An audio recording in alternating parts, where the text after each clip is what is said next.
চিংড়ি মাছ দিয়ে কলমি শাক ভাজি, এক প্লেট ভাত দিয়ে কিন্তু অনেক মজা করে খাওয়া যায়। আসসালামু আলাইকুম এভরিওয়ান, সবাই কেমন আছেন? আশা করি সবাই খুব ভালো আছেন। আবারও চলে এসেছি আপনাদের মাঝে নতুন একটি রেসিপি নিয়ে। আজকে রান্না করেছি চিংড়ি মাছ দিয়ে কলমি শাক ভাজি। ভাজি রান্না করা যেমন সহজ, সাথে কিন্তু খেতে অসম্ভব মজাদার হয়ে থাকে। এই মজাদার চিংড়ি মাছ দিয়ে কলমি শাক ভাজি আমি কিভাবে রান্না করেছি সেই রেসিপিটি আজকে আপনাদের সঙ্গে শেয়ার করব। আশা করি রেসিপিটি খুব সহজ মনে হবে। তো চলুন কলমি শাক ভাজির ফুল রেসিপিটি দেখে নেই। চিংড়ি মাছ দিয়ে কলমি শাক ভাজি করার জন্য এখানে আমি বাজার থেকে কিনে আনা 2 মোটা শাক নিয়ে নিয়েছি। আপনারা যতটুকু পরিমাণে ভাজি করবেন ঠিক সেই পরিমাণে নিয়ে নেবেন। আর এদিকে দেখতেই পাচ্ছেন শাকগুলো কিন্তু একদমই ফ্রেশ আর খুবই টাটকা। এবার এই শাকগুলো খুব ভালোভাবে ধুয়ে দেন মিডিয়াম সাইজ করে কুচি করে কেটে নিব। কলমি শাকগুলো খুব ভালোভাবে ধুয়ে দেন একদম কুচি করে কেটে নিয়েছি। দেখতেই পাচ্ছেন বেশি কুচি করিনি, মিডিয়াম সাইজ করে কুচি করে নিয়েছি। আর শাকগুলো কিন্তু খুব ভালোভাবে ধুয়ে নিতে হবে, তাহলে কিন্তু কোনো প্রকার ময়লা থাকবে না।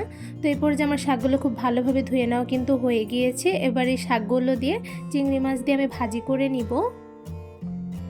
ভাজি রান্না করার জন্য প্রথমে একটি প্যানে দিয়ে দিচ্ছি পরিমাণ অনুযায়ী তেল। এবার তেল একটু গরম হয়ে আসলে এর মধ্যে দিয়ে দিব পেঁয়াজ কুচি। এখানে আমি প্রায় 2 টেবিল চামচ পরিমাণ পেঁয়াজ কুচি দিয়ে দিয়েছি। সাথে দিয়ে দিচ্ছি চিড়ে রাখা কাঁচামরিচ।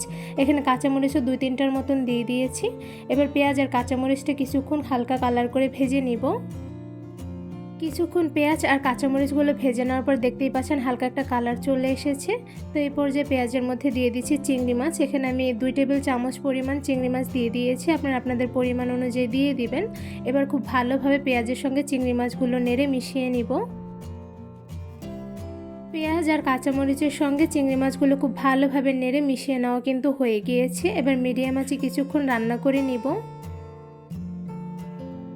এবার চিংড়ি মাছের মধ্যে দিয়ে দিচ্ছি 1 টেবিল চামচ পরিমাণ হলুদের গুঁড়া, সাথে দিয়ে দিচ্ছি স্বাদ মতন লবণ। এবার খুব ভালোভাবে চিংড়ি মাছের সঙ্গে হলুদের গুঁড়া লবণটা নেড়ে মিশিয়ে নিব। আর চুলার আঁচটা একদম মিডিয়ামে রেখে কিছুক্ষণ চিংড়ি মাছগুলো রান্না করে নেব, যাতে চিংড়ি মাছগুলো খুব ভালোভাবে সেদ্ধ হয়ে যায়। কিছুক্ষণ মাছগুলো রান্না করে নেওয়ার পর এই পর্যায়ে আমি মাছগুলো একটু নেড়ে নিচ্ছি। এবার দেখতেই পাচ্ছেন মাছগুলো সেদ্ধ হয়ে গিয়েছে। এবার এই মাছের মধ্যে দিয়ে দিচ্ছি কুচি করে কেটে রাখা কলমি শাক। মাছের মধ্যে সবগুলো শাক কিন্তু দিয়ে দেওয়া হয়ে গিয়েছে। এবার একটি চামচের সাহায্যে খুব ভালোভাবে শাকগুলো নেড়ে মাছের সঙ্গে মিশিয়ে নিব। চিংড়ি মাছের সঙ্গে কলমি শাকগুলো নেড়ে মিশিয়ে নেওয়ার সময় কিন্তু চুলার আঁচটা একদম মিডিয়ামে রাখতে হবে, নয়তোবা কিন্তু মাছগুলো পুড়ে যেতে পারে। তো এই পর্যায়ে দেখতেই পাচ্ছেন মাছের সঙ্গে শাকগুলো কিন্তু খুব ভালোভাবে নেড়ে মিশিয়ে নেওয়া হয়ে গিয়েছে। এবার একদম মিডিয়াম আঁচে কিছুক্ষণ শাকগুলো রান্না করে নিব। কিছুক্ষণ শাকগুলো রান্না করে নেওয়ার পর এই পর্যায়ে আমি শাকগুলো একটু নেড়ে নিচ্ছি। আর এদিকে দেখতেই পাচ্ছেন শাকের থেকে অনেকটা পরিমাণে পানি বের হচ্ছে। এই পানির মধ্যে কিন্তু শাকগুলো খুব ভালোভাবে সেদ্ধ হয়ে যাবে।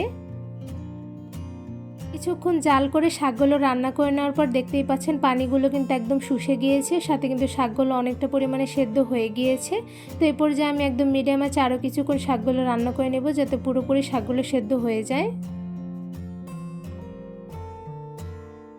কলমি শাক ভাজি করার সময় কিছুক্ষণ পরপর একটু নেড়ে নিতে হবে, নয়তোবা কিন্তু শাকগুলো নিচে লেগে যেতে পারে।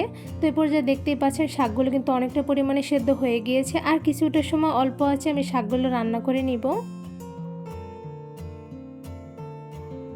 বেশ কিছুটা সময় চুলার আঁচ মিডিয়ামে রেখে শাকগুলো রান্না করে নেওয়ার পর দেখতেই পাচ্ছেন শাকগুলো পুরোপুরি সেদ্ধ হয়ে গিয়েছে। সাথে কিন্তু দেখতেই পাচ্ছেন ভাজিগুলো খুব ভালোভাবে রান্না হয়ে গিয়েছে, সাথে মাছগুলো।